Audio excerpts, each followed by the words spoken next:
CKG academy में आपका स्वागत है। आज हम पढ़ेंगे क्लास 9th के NCERT चैप्टर 1 जिसका नाम है संख्या पद्धति। संख्या पद्धति चैप्टर पढ़ने से पहले हम कुछ बेसिक कॉन्सेप्ट सीख लेते हैं। पहला, प्राकृत संख्या। प्राकृत संख्या ऐसी संख्या होता है जिसकी सहायता से हम किसी वस्तु को गिनते हैं, जैसे 1 2 3 4 5 6 डैश डैश। फिर हम पूर्ण संख्या देखते हैं। पूर्ण संख्या ऐसी संख्या होता है यानी प्राकृत संख्या में अगर 0 को ऐड कर दे तो क्या हो जाता है, पूर्ण संख्या। जैसे 0 1 2 3 4 5 6 डैश डैश। अब है पूर्णांक। पूर्णांक हम किसको कहेंगे? पूर्णांक में क्या होता है, पूर्ण संख्या में अगर हम ऋणात्मक वाला नंबर ऐड कर दें तो क्या हो जाता है, पूर्णांक हो जाता है। जैसे -3 -2 -1 0 1 2 3। अब क्या है, परिमेय संख्या। परिमेय संख्या हम ऐसी संख्या को बोलेंगे जिसको हम P/Q के रूप में लिख सकते हैं। और P और Q क्या है, P और Q क्या हो, ये भी क्या हो, पूर्णांक हो। ये क्या हो, पूर्णांक हो। और क्या हो, Q नॉट 0 हो, तो उसको हम क्या बोलेंगे, परिमेय संख्या बोलेंगे। तो परिमेय संख्या का कुछ एग्जांपल देखते हैं। जैसे 0 भी क्या है, परिमेय संख्या है। -5 भी क्या है, परिमेय संख्या है। 3/5 भी क्या है, परिमेय संख्या है। -8/5 भी क्या है, परिमेय संख्या है। -2/3 क्या है, परिमेय संख्या है।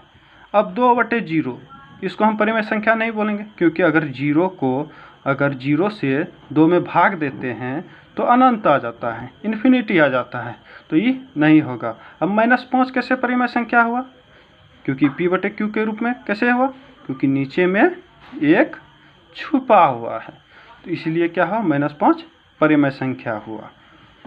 अब चलते हैं एग्जाम्पल की ओर। उदाहरण 1 देखते हैं। क्या दिया है, नीचे दिए गए कथन सत्य है या असत्य, कारण के साथ अपने उत्तर दीजिए। तो पहला क्या है, प्रत्येक पूर्ण संख्या एक प्राकृत संख्या होती है। प्रत्येक पूर्ण संख्या क्या एक प्राकृत संख्या होती है? तो क्या है, पहला क्या है, पहला का आंसर क्या है, गलत है, यानी वो सत्य है।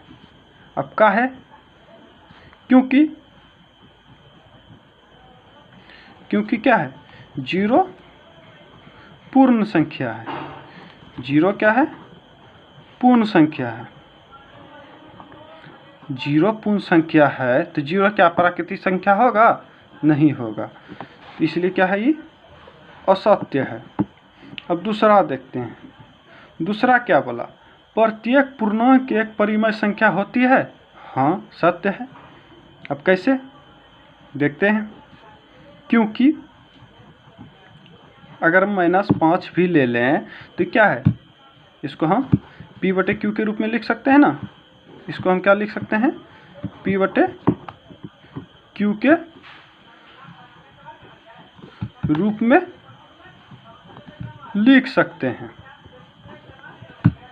कैसे, क्योंकि नीचे में क्या है, एक छुपा हुआ है। अब तीसरा देखते हैं। तीसरा क्या बोला, प्रत्येक परिमेय संख्या एक पूर्णांक होती है। तो क्या हो जाएगा, असत्य।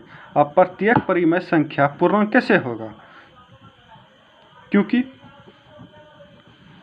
अब लीजिए -3/5 लीजिए, तो क्या पूर्णांक होगा, क्योंकि बटे में पूर्णांक को तो P/Q के रूप में नहीं लिख सकते हैं, इसलिए क्या हो जाएगा, ये परिमेय संख्या है। क्या है, ये परिमेय संख्या है, इसलिए ये नहीं होगा। अब चलते हैं उदाहरण 2। उदाहरण 2 देखते हैं। उदाहरण 2 में क्या कहता है, 1 और 2 के बीच 5 परिमेय संख्या ज्ञात कीजिए। तो क्या होगा, हल लिखते हैं। तो जितना बोलेगा परिमेय संख्या ज्ञात करने के लिए, उससे हम क्या करेंगे, 1 जोड़ देंगे। तो 5 बोला है ना, तो 5 में 1 क्या करें, जोड़ दे। क्या आ गया, 6। और जो चीज आएगा तो उसको 1 और 2 से ऊपर नीचे गुना कर देते हैं अंश और हर में। क्या हुआ 6/6 और 2 में 6/6, तो क्या आ गया 6/6 आ गया और 12/6 आ गया।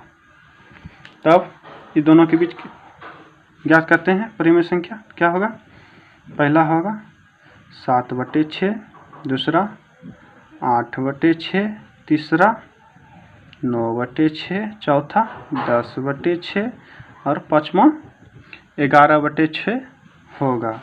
तो इसलिए 1 और 2 के बीच 5 परिमेय संख्या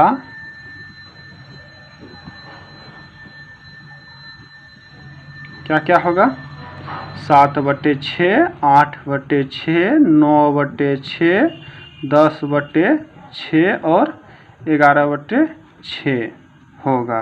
ये हो जाएगा हम सबका आंसर।